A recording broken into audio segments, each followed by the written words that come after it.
When we were married, I was 21 and Jeremy was 23, and we came fresh out of school with big time student loans, big time. We had maxed out line of credit. We just bought a new house, new car. We had a new car, and we did not have very good paying jobs.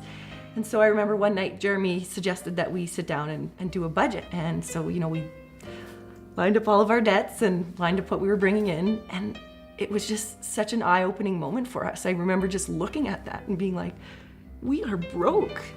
Like, we are broke, and we're not gonna be able to float this boat for, 6 months to a year.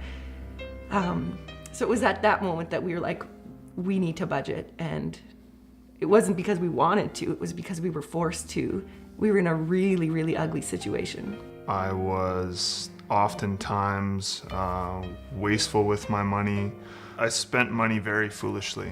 I didn't have a thankfulness regarding what we had or regarding money. And poor Jeremy, just most of the time what he would hear is, I want, I don't have. And I just never realized what kind of pressure that I put on him.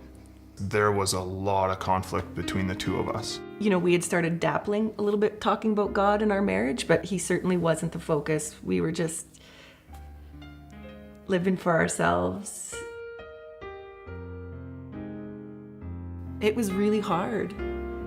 It was really hard to just start doing it and have a cheerful heart. Looking back on some of those challenges, it's amazing how when we made a choice that was honoring to God, how he then blessed us. And it wasn't always financially that he blessed us. We met through our small group a couple who we absolutely love, and they were a huge inspiration to us. They went on a fast for a year where they purchased food and underwear new. That was it. And I remember just telling Jeremy, who does this? Who does this? These people are cool and these people are doing it. And so we eventually took Financial Peace University with them as well, which was a tremendous blessing. But a really cool story where it was just like, wow, that was God, was when I decided to quit my job and stay at home with our 2 children. We had an estimate of what I would be getting for my vacation pay.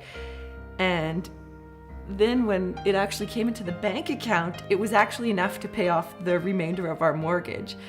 We kept the money in the bank account for a number of weeks, wholly expecting that her previous employer made a mistake. It just brought tears to your eyes, because it was like, that was God. Mm-hmm. It was God. He just poured his blessing out on us.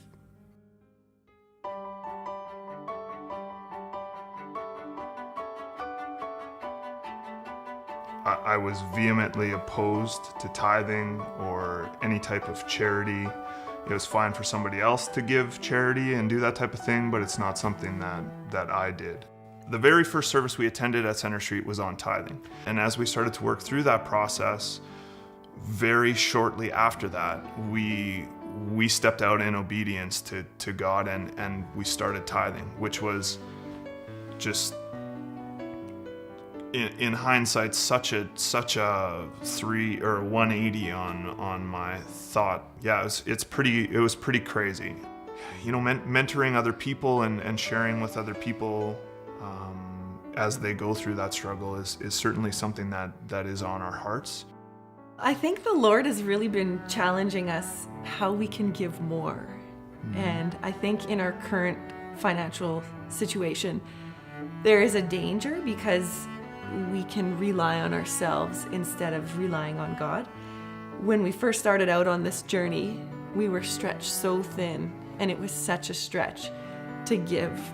And now we're comfortable, and it's not really a stretch to give. So I think the Lord is bringing us back to that place where he's like, rely on me, and I want you to give more. I want to stretch you. So I think budgeting is a big part of living simply, because if you don't budget, then there's just never any money at the end of the month to give. We really get Proverbs 22:7 when it says the rich rule over the poor and the borrower is slave to the lender. We understand the freedom that you can feel being on the other side. And I think just even for our marriage, the freedom, that is a really big point of conflict for a lot of marriages. And by God's grace, we don't have that. We don't have that conflict anymore. Whatever the next stage in our giving is, there's no hardship. We know that the Lord will provide because he has to this point. So it's kind of exciting. What's in store for the Holtermans?